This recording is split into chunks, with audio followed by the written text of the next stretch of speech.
Hello, everyone. The person that I chose to focus on for this week's discussion was Irenaeus. I thought he was quite interesting, and he caught my attention just because of what he kind of fought against in terms of differences, like the Gnostic beliefs that were really prevalent at that time. I thought that was really interesting, and I thought it was really interesting how he had learned from Polycarp, who until Polycarp's death, and how that was who Polycarp then learned from John, and then obviously John had learned directly from Jesus. So I thought that was a really cool connection, and it gave later on when Irenaeus was doing his writings, he knew he was right about his opinions on that God's creation was good, because he knew that the teaching that he had learned had come indirectly from Jesus. So I thought that was really interesting. The quote that I thought kind of summed up his whole story well was this quote from the book.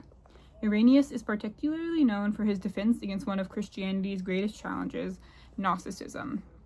And it talked about how Gnosticism was really prevalent and persistent. It was a persistent problem in the early church, and how he thought that was something he had to deal with before it got to be an even bigger problem than it was, because there was obviously lots of other teachings fighting against Christianity at that time, but this was one of the really big ones.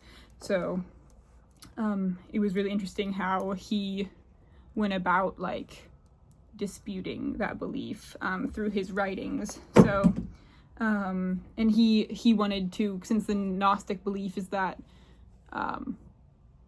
God's creation, God didn't create Earth because Earth is, or the world is not good.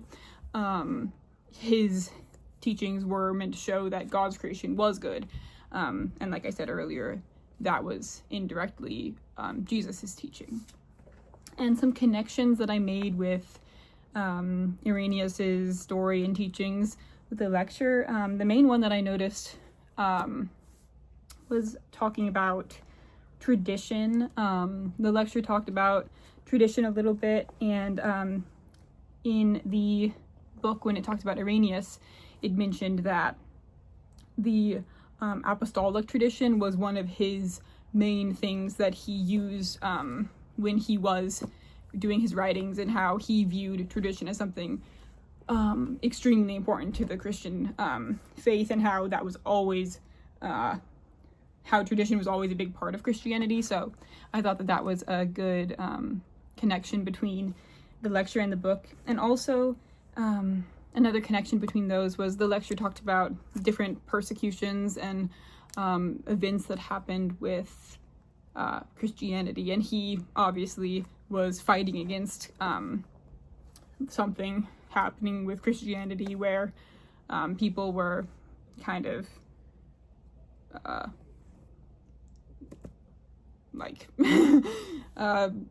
skewing the beliefs of Christianity in a way that didn't reflect the Bible well. So yeah, those were some of the things that I noticed. Have a good day.